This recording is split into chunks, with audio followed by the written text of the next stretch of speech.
खुदावन आपके साथ हो। आज 3 सितंबर सन 2019 की सुबह की दुआ और चाय की प्याली में आपको खुशामदीद।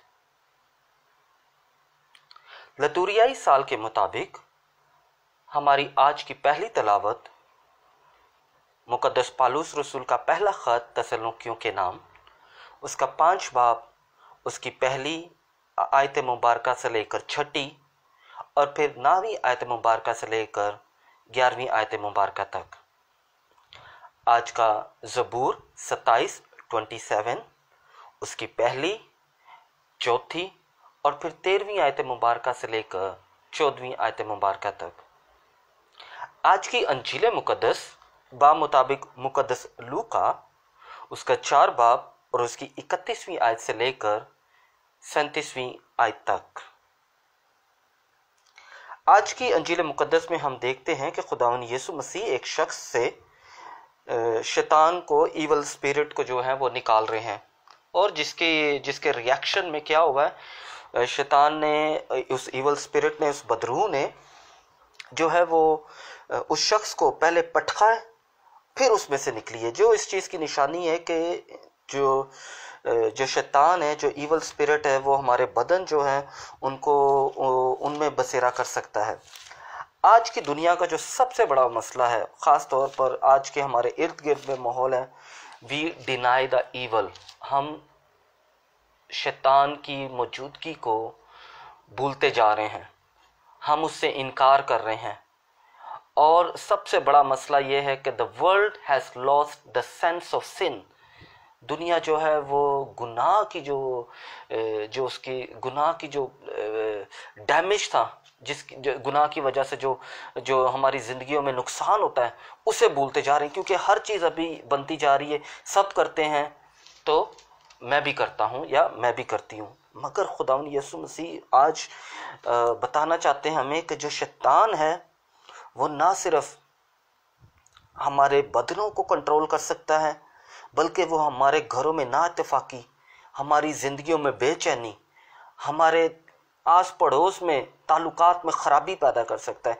तो इसलिए आज की जो दुनिया का सबसे बड़ा मसला है वो ये है कि शैतान की मौजूदगी को भूलते जाना और हर चीज़ को यही कहना कि सब करते हैं तो मैं भी करता हूँ।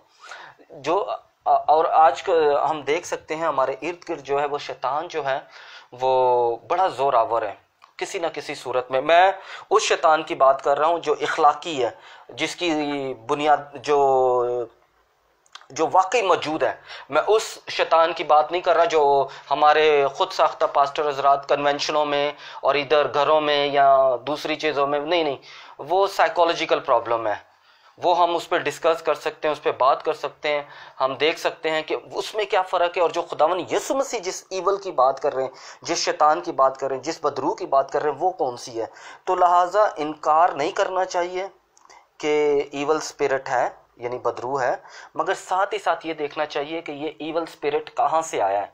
ये ईवल स्पिरिट जो बदरूह है, जो शैतान है, ये कहाँ से आया। सबसे पहले ज़रूरत इस चीज़ की है कि हम जानें कि ये ईवल स्पिरिट है कौन, यानी ये बदरूह जो है शैतान, इसका वजूद क्या है। तो इसके लिए मेरे साथ कलाम को खोलें, उसका मुकद्दस पालूस रसूल का दूसरा ख़त करंथियों के नाम और उसका 11वां बाब और उसकी 14वीं आयत, जहाँ पर कुछ यूँ लिखा है, ये ताज्जुब की बात नहीं क्योंकि शैतान ने भी अपने आप को नूरानी फरिश्ता बना लेता है। ताज्जुब की बात नहीं है क्योंकि शैतान जो है वो खुदा की बनाई हुई मखलूक है, खुदा से, यानी वो खुदा उसका बनाने वाला है, मगर उसमें हलीमी नहीं थी। अगर शैतान में अगर एक चीज़ नहीं है, क्योंकि अगर आप सबसे पहले ये देखें कि यानी अगर शैतान के पास सारी चीज़ें हैं, क्योंकि खुदा जो है जब जिसको कोई एक दफ़ा चीज़ देता है उससे वापस नहीं लेता।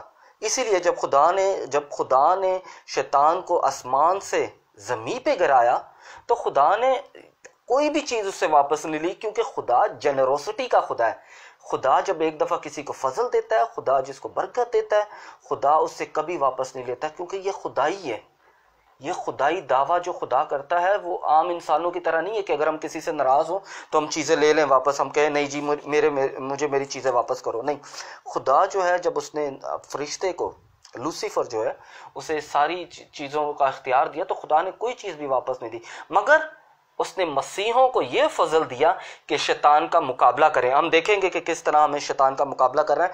आए देखें कि शैतान के पास क्या क्या ताकत है। सबसे पहली चीज़,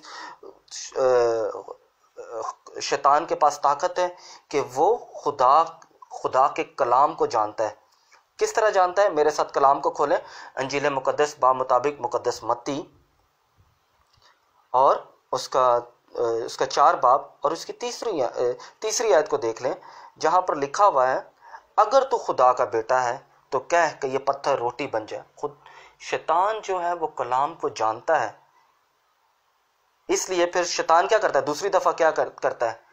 कहता है अगर तू खुदा का बेटा है तो अपने आप को नीचे गिरा दे। फिर आगे वो क्या कह रहा है 6ठी आयत में, उसने अपने फरिश्तों को तेरी बाबत हुक्म दिया है कि वो तुझे हाथों पर उठा लेंगे, ऐसा ना हो कि तेरे पाँव को किसी पत्थर से चोट लग जाए। मैं पहला हवाला हमने पढ़ा था उसके बारे में बताता जाऊं कि ये जो पहला हवाला हमने पढ़ा था मुकद्दस मत्ती की अंजील उसका 4 बाब और उसकी 4ठी आयत, ये कहाँ पर लिखा हुआ है? तस्नीया शरा उसका 8 बाब और उसकी 3री आयत। फिर जब हम देखते हैं कि जो शैतान है वो ज़बूर का हवाला दे रहा है, ज़बूर 91 उसकी 11वीं और 12वीं आयत का। फिर तीसरी बार क्या कह रहा है? कह रहा है शैतान उसे सारी दुनिया की, खुदावंद यीशु मसीह को 8वीं आयत में क्या कह रहा है? अब ऊंचे पहाड़ पर ले गया और दुनिया की सब ममलिकतें और उनकी शान और शौकत उसे दिखाई और उससे कहा, अगर तू गिर कर मुझे सजदा करे तो ये सब कुछ तुझे दूंगा। शैतान के पास ममलिकतें, शान और शौकत है। आज की जो तिलावत है उसमें भी शैतान किस चीज़ का इकरार कर रहा है? जो बदरू है बदन के अंदर, वो किस चीज़ का इकरार कर रही है? इकरार करती है ये तू खुदा का बेटा है। शैतान क्या इकरार कर रहा है? तू अगर तू खुदा का बेटा है। तो शैतान जो है वो कलाम को जानता है, शैतान जो है वो हमसे बहुत ज़ोरावर है, शैतान जो है वो खुदा की बनाई हुई मखलूक में से है।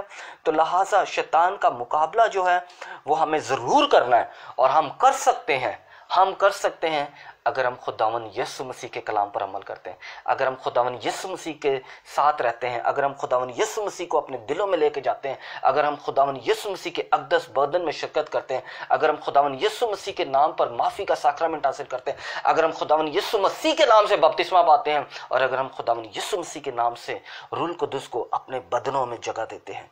फिर शैतान जो है वो नूरानी फरिश्ता तो है, मगर साथ ही साथ क्या करता है? वो हमें किस लिए बुलाता है? वो हमें बुलाता है कि हम जो है वो गुनाह करें।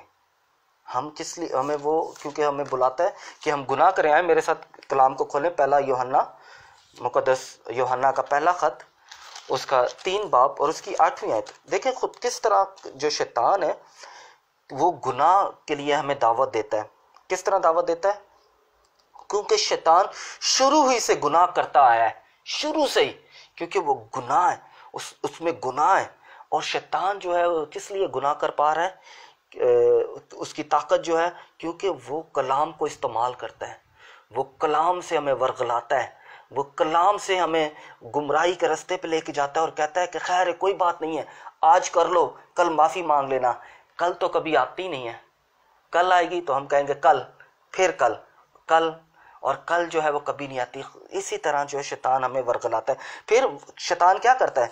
शैतान हमें बेकाता है। किस तरह बेकाता है? आए मेरे साथ कलाम को खोलें, दूसरा करंथियों, मुकद्दस पौलुस रसूल का दूसरा खत करंथियों का नाम, उसका 11वां बाब और उसकी 13वीं आयत, उसकी 3री आयत को देखें। वहाँ पर क्या लिखा हुआ है? मगर मैं डरता हूँ, मुकद्दस पौलुस रसूल क्या कह रहे हैं? मगर मैं डरता हूँ कहीं ऐसा ना हो कि जैसे सांप ने, यानी शैतान ने अपनी दगाबाजी से हवा को बहकाया, वैसे ही वो तुम्हारे भी उस खलूस और असमत से हट जाए जो मसीह के लायक है। कलाम यानी वो बता रहा है कि शैतान हमें चाहता है कि हम खुदावंद यीशु मसीह से दूर हो जाए। फिर किस तरह शैतान हम खुदा से दूर हो जाते हैं? क्योंकि हम झूठ बोलते हैं।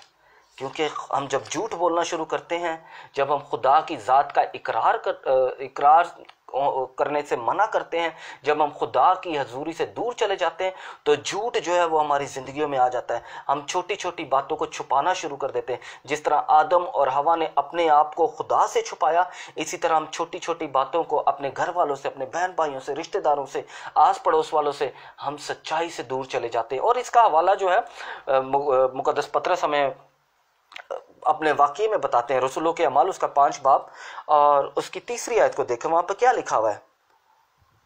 5वां बाब और उसकी 3री आयत में क्या लिखा हुआ है? मुकद्दस पतरस क्या कह रहा है?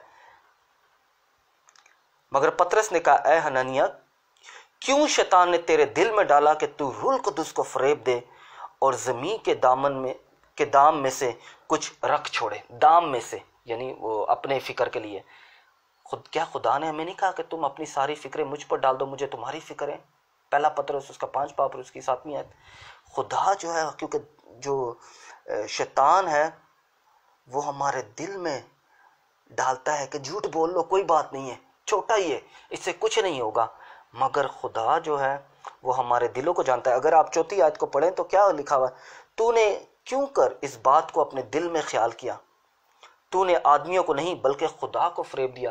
क्योंकि जब हम अपने बहन भाई से, जब हम अपने रिश्तेदारों से, अपने माँ बाप से, जब अपने दोस्तों से झूठ बोलते हैं तो ये शैतानी अमल है। और हम अपने रिश्तेदारों से, अपने घर वालों से नहीं बल्कि हम खुदा से झूठ बोल रहे होते हैं। क्योंकि खुदा का पाक रूह जो है वो मेरे वालिद में, मेरी माँ में, मेरे भाई में, मेरी बहन में, हम सब में है। तो इसलिए शैतान जो है वो हमें झूठ बोलने के लिए उकसाता है। किस लिए उकसाता है? क्योंकि वो जो है वो झूठों का बाप है। आए मेरे साथ कलाम को खोलें, यूहन्ना की अंजील 8 बाब और उसकी 44वीं आयत। क्या लिखा हुआ है? तुम अपने बाप शैतान से हो और चाहते हो कि अपने बाप की ख्वाहिशों के मुआफिक करो।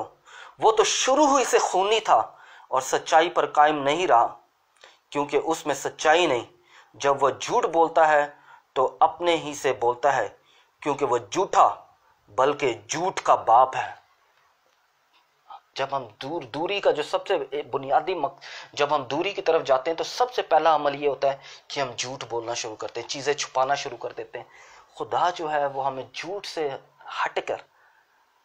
हटकर वो हमें सच्चाई की तरफ लेके जाना चाहता है। सच्चाई की तरफ लेके जाना, क्यों सच्चाई की तरफ लेके जाना चाहता है? क्योंकि वो चाहता है कि हम अपनी रूह को बचाएं, वो चाहता है कि हम अपने घर वालों को बचाएं, वो चाहता है कि हम जो है कलाम के मुताबिक अपनी ज़िंदगी को गुजारें, वो चाहता है कि हम जो है उसके साथ मिले रहें। इसीलिए खुदावन ने अपना बेटा, इकलौता बेटा जो है वो इस दुनिया में भेजा। आए मेरे साथ कलाम को खोलें, पहला यूहन्ना, मुकद्दस यूहन्ना का ख़त, उसका 3 बाब और उसकी 8वीं आयत। उसकी 8वीं आयत में क्या लिखा हुआ है? अगर आप दे, खुदा का बेटा इसीलिए जाहिर हुआ था कि शैतान के कामों को नीस्त करे।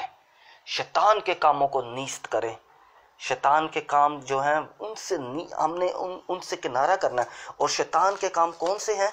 आए मेरे साथ कलाम को खोलें, क्योंकि शैतान जो है वो बड़ा, यानी वो चाहता है कि हम जो है वो शैतानी कामों की तरफ जाएं और खुदा से दूर होते जाएं। मगर खुदा जो है वो तो हम पर प्यार की डोरियां डालता है। वो चाहता है कि हम वापस आएं, खुदा के साथ एक हो जाएं। और खुदा के काम को जब हम देखते हैं तो मेरे साथ जब आप कलाम खोलते हैं तो वहाँ पर लिखा हुआ है कि हमें अपने बदन के जो काम है उनसे परहेज़ करना है। किस लिए परहेज़ करना है? क्योंकि हमारा बदन जो है वो तो रूह की हैकल है, रूह कुदस की हैकल है। तो बदन के कौन से काम हैं जो हमें खुदा से दूर लेके जाते हैं? हरामकारी, फिर नापाकी, बद परहेजगारी, बुत परस्ती, जादूगरी, दुश्मनी, झगड़ा, हसद, गज़ब, तफरके, जुदाइयाँ, बिद्दतें, रश्क, नशाबाजी और बाशी, ये सारी चीज़ें हमें खुदा के फजल से दूर लेके जाती हैं। इनसे परहेज़ करना है। इनसे परहेज़ इसलिए करना है क्योंकि खुदा का बेटा जो है, जिंदा खुदा का बेटा, इकलौता बेटा हमारे पास आया है। वो हमारे दरमियान में रह के गया है और उसका पाक रूह जो है वो हमारे साथ है। जब उसका पाक रूह हमारे साथ है तो खुदा का वो वादा पूरा होता है कि जो उस पर ईमान लेकर आता है वो हमेशा की ज़िंदगी पाता है। मेरे साथ कलाम को खोलें, इंजील मुकद्दस मुताबिक मुकद्दस यूहन्ना उसका 3 बाब और उसकी 16वीं आयत। खुदा ने हमसे प्यार की एक आला मिसाल को कायम किया, और किस तरह आला मिसाल को कायम किया, वो क्या लिखा हुआ है कि खुदा ने दुनिया को ऐसा प्यार किया कि उसने अपना इकलौता बेटा बख्श दिया, ताकि जो कोई उस पर ईमान लाए हलाक ना हो बल्कि हमेशा की ज़िंदगी पाए। खुदा ने अपना बेटा हमें बख्श दिया ताकि हम हमेशा की ज़िंदगी पाएँ और शैतान का मुकाबला करें। शैतान का मुकाबला करने के लिए सबसे पहली चीज़, किस चीज़ की हमें ज़रूरत है? सबसे पहली चीज़ हमें ज़रूरत है ताबेदारी की, कि हम शैतान का मुकाबला करें ताकि शैतान जो है वो हम पर गालिब ना आए। शैतान जो है वो मेरे घर में तफरके ना पैदा करे। हाँ, शैतान जो है मुझे जादूगरी की तरफ ना लेके जाए। शैतान जो है मुझे बुत परस्ती की तरफ ना लेके जाए। शैतान जो है मुझे मेरे माँ बाप से दूर ना लेके जाए। इसलिए ज़रूरी इसलिए कि हम शैतान का मुकाबला करें, और शैतान का मुकाबला करने के लिए हमारे पास सबसे पहला हथियार क्या होना चाहिए? ताबे, खुदा के ताबे होना। आए मेरे साथ याकूब का ख़त खोलें, उसका 4 बाब और उसकी 7वीं आयत। इसलिए खुदा के ताबे हो जाओ, खुदा के ताबे हो जाओ, क्योंकि जब हम खुदा के ताबे हो जाते हैं तो खुदा जो है वो हमारी फिक्र करता है, खुदा जो है वो हमारी देखभाल करता है। फिर क्या? शैतान का सामना करो। जब हम ताबे हो जाएंगे, जब हम ये कहेंगे कि खुदा मैं कुछ नहीं हूं, आप ही सब कुछ हो, आपने ही सब कुछ करना है, तो फिर तुम शैतान का सामना कर सकते हो, तो वो तुम्हारे सामने से भाग जाएगा। जब हम शैतान का सामना करेंगे खुदा के फजल से, तो शैतान भाग जाएगा। इसलिए जब हम परेशान होते हैं, मुश्किल परेशानी में होते हैं, तो हमें क्या करना चाहिए? आए मेरे साथ कलाम को खोलें, पहला पतरस उसका 5 बाब और उसकी 7वीं आयत को। हमें क्या करना चाहिए? अपनी सारी फिक्र उस पर डाल दो। 7वीं आयत में लिखा हुआ है, और अपनी सारी फिक्र उस पर डाल दो क्योंकि उससे तुम्हारी फिक्र है। खुदा जो है वो चाहता है कि हम शैतान का मुकाबला करें, उस नूरानी फरिश्ते का, उस लूसीफर का, जिसने खुदा को दगा दी है, जिसने खुदा की रहम को, खुदा के फजल से, खुदा से दूर हो गया है, यानी खुदा के फजल से दूर हो गया। इसलिए क्योंकि वो उसमें हलीमी नहीं है, वो हलीम नहीं है, वो झूठा है। और वो झूठ क्या बोलता है? ये चीज़ अपनी माँ को नहीं बताना, ये चीज़ अपनी बहन को नहीं बताना, ये चीज़ अपने बाप को नहीं बताना। झूठ की तरफ हमें लेकर जाता है ताकि हम दूर होते जाएं। फिर जब हम में ताबेदारी हो जाएगी तो खुदा हमें किस लिए बुलाता है? खुदा हमें बुलाता है कि हम होशियार हो जाएं। होशियार क्यों हो जाएं? क्योंकि शैतान जो है वो चाहता है कि हम तफरके पैदा करें, हम अपने घरों में तफरके पैदा करें। आए मेरे साथ कलाम को खोलें, पहला पतरस उसका 5 बाब और उसकी 8वीं और 9वीं आयत को ज़रूर पढ़ें, जहाँ पर लिखा हुआ खुदावन का बंदा जो है वो हमें पाक रूह से मामूर होकर क्या कह रहा है? होशियार और बेदार रहो, तुम्हारा मुखालिफ शैतान गरजने वाले शेर बब्बर की मानिंद ढूंढता फिरता है कि किसे फाड़ खाए। शैतान हर वक्त हमारे घर में, हमारे मोहल्ले में, हमारे काम में, हमारे आस पड़ोस में, हर जगह है, किस तरह शेर बब्बर की तरह हमें ढूंढ रहा है कि हमें फाड़ खाए। इसलिए क्या करो? बस तो ईमान में मजबूत होकर उसका सामना करो। ईमान में मजबूती के लिए। और हमारा ईमान क्या है? खुदा यीशु मसीह जिंदा खुदा का बेटा। हमारा ईमान यह है कि यीशु मसीह जिंदा है, वो आसमान पर हमें देखता है, हमारे रूल कुदस से हमारी रहनुमाई हो रही है। तो इसलिए ईमान में मजबूत होकर उसका सामना करो। इसलिए जब सामना करना है तो हमने क्या करना है? क्योंकि हम जंग में आ गए, और जंग में जब हम जाते हैं तो हम बिल्कुल खाली हाथ तो नहीं जाते ना, हम बिल्कुल तैयारी के साथ जाते हैं। तो इसलिए जब हमारी शैतान से जंग है तो खुदा का बंदा मुकद्दस पौलुस रसूल में क्या कह रहा है कि जब तुम जंग में जाते हो तो तैयारी के साथ जाओ, और जब तैयारी के साथ जाओ तो क्या चीज़ें लेके जाओ। आए मेरे साथ कलाम को खोलें, एफसियों उसका 6 बाब और उसकी 14वीं आयत से लेकर 18वीं आयत तक। तो चीदा बातें यहाँ पर देखेंगे। किस लिए? सबसे पहली चीज़ 14वीं आयत में क्या लिखा है? पस सच्चाई से कमर कस लो, यानी पस सच्चाई से कमर कस कर। सच्चाई से, झूठ से परहेज करें, दगाबाजी से परहेज करना है। हमने होशियारी नहीं करनी, हमने बल्कि खुदा के ताबे रहना। फिर सदाकत का बख्तर पहन कर, सदाकत का यानी सच्ची राह का, सच बोलने का, सच जब बोलेंगे। फिर पाँव में सुलह की अंजील की तैयारी के जूते पहनकर, सुलह की, तफरके पैदा नहीं करना, कलीसियाँ खुद साख्ता कलीसिया नहीं बनाना, खुद साख्ता अंजीलें नहीं पैदा करना, एक ही अंजील है और वो है हमारे जिंदा यीशु मसीह की अंजील। फिर क्या करना है, ईमान की सुपर उठा लो, यानी ईमान खुदावंद यीशु मसीह को अपने दिल में रख लो। फिर उसके बाद क्या है, जलते तीरों को बुझा सकोगे। जब शैतान जब हम पे जलते तीर फेंकेगा तो हम बुझा लेंगे। और निजात का खुददार और रूह की तलवार कहां से मिलेगी, जो खुदा का कलाम है।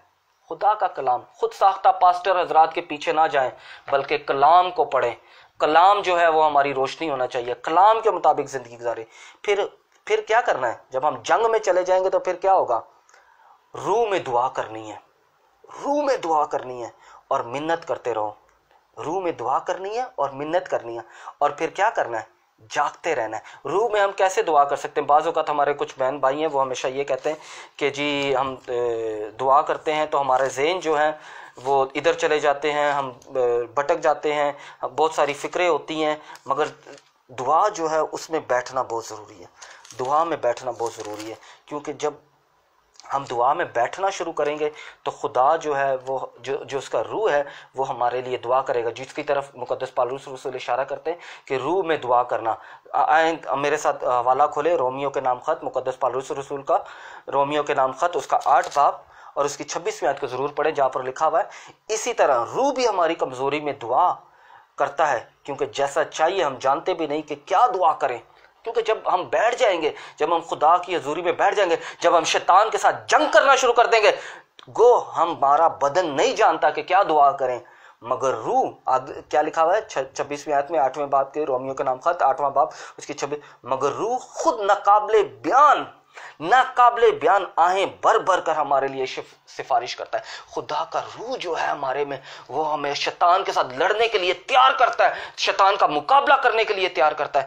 इसलिए हमने जो सदाकत का, जो सच्चाई का, जो हमने कमर कस ली है, जो हमने बख्तर पहन लिया है, जो हमने जूते पहन लिए, जो हमने तलवार उठा ली है कलाम की, आए उसके मुताबिक जो है अब शैतान का मुकाबला करें। अपने खुदावन की गवाही दे, उस जिंदा खुदावन की गवाही दे जिसने आपको और मुझे बपतिस्मा की कुदरत से बचाया है, जिसने हमें अपने अक़दस बदन में अल्तार में शामिल किया, उस साक्रामेंट से जिसमें उसने मेरे गुनाहों को माफ़ करके मुझे कबूल किया और मुझे गले लगाया है। आए उस खुदावन का शुक्र करें, उसके शुक्रगुजारी में हमेशा बढ़ते जाएं कि खुदा जो है वो मुझे अपनी तरफ बुलाता है। खुदा मुझे बुलाता है कि मैं शैतान का मुकाबला करूं, उन शैतान का मुकाबला करूं जो हमारे आज जो झूठे नबियों की तरह कलाम को उठाकर आते हैं और तफरके पैदा करते हैं, घरों के अंदर लड़ाइयां पैदा करते हैं, घरों के अंदर एक दूसरे को जुदा करते हैं, और सबसे बढ़कर समाजी बरादरी में एक दूसरे के खिलाफ करते हैं। जो कलाम के खिलाफ जाकर कहते हैं कि ये बुत परस्ती है या ये कलाम में नहीं लिखा हुआ। हमारा कलाम जो है वो जिंदा कलाम है, हमारा यीशु जो है वो हमारे साथ है, जो शैतान का मुकाबला करते हैं। आए उनका मुकाबला करें, आए शैतान का मुकाबला करें, आए शैतान के सामने डट जाएं, उस ईमान से डट जाएं जो उसने नेमत हमें दी है। खुदावंद यीशु मसीह ने हमें नेमत दी है कि हम शैतान का मुकाबला करें। आए अपने उन बहन भाइयों के लिए भी दुआ करते हैं जो मुश्किल या परेशानी में हैं, जो शैतान की गिरफ्त में हैं, जिनके घरों में तफरके हैं या किसी वजह से कोई लड़ाई झगड़ा है। खुदावंद उन्हें फजल बख्शे कि वो इन चीज़ों से बाहर निकलें, वो सदाकत सच्चाई का रास्ते पे को अपनाते हुए आगे से आगे जाए। आए अपने उन बहन भाइयों के भी लिए दुआ करते हैं जो हमें दुआ के लिए कहते हैं कि प्यारा खुदावन उनकी तमाम मुश्किल परेशानियों को दूर करे। हमारी बहन ने अपनी 2 बेटियों के लिए दुआ करने के लिए कहा है, वो दोनों हॉस्पिटल में हैं। आप मेरे साथ मिलकर उनके लिए दुआ करें कि प्यारा खुदावन हमारी दोनों बेटियों को जल्द तंदुरुस्ती बख्शे। हम दुआ करेंगे उन तमाम लोगों के लिए भी जो हमें दुआ के लिए कहते हैं। पेशावर से, सऊदी अरब से हमारी बहन है, उन्होंने दुआ के लिए हमें कहा है। फिर यूनान से हमारे भाई हैं, बहुत ही प्यारे, उन्होंने दुआ के लिए कहा है। और भी हमारे भाई बहन जो कराची या दूसरे जगह से हैं, वो जो हमें दुआ के लिए कहते हैं। प्यारा खुदावन उनकी तमाम जो उन्होंने ईमान के साथ खुदावन की हजूर पेश करते हैं, उनका वो अपने खुदा के अल्तार से हासिल कर सके। मैं आपसे दुआ के लिए ख़ास दुआ करने के लिए कहूँगा अपनी अम्मा जी के लिए, जो पिछले दिनों सीढ़ियों से गिरी हैं, उनके सर में और कोहनियों में चोट लगी है। आप मेरे साथ मिलकर उनके लिए दुआ करें कि प्यारा खुदावन उन्हें तंदुरुस्ती दे। खुदावन आपको और आपके घराने को बरकत दे। जो ईमान की ताकत खुदा ने आपको दी है, उस ईमान की ताकत के वसीला से खुदा आपको बरकत दे। शैतान का मुकाबला करें, अपने घर में मोहब्बत को पैदा करें, अपने आस पड़ोस में मोहब्बत को पैदा करें, कलाम को पढ़ें, कलाम के साथ वक्त गुजारें और कलाम के मुताबिक शैतान को अपने घरों से बाहर करें। खुदावन आपको और आपके घराने को बड़ी बरकत दे। बाप और बेटे और रूल कुदस के नाम से आमीन।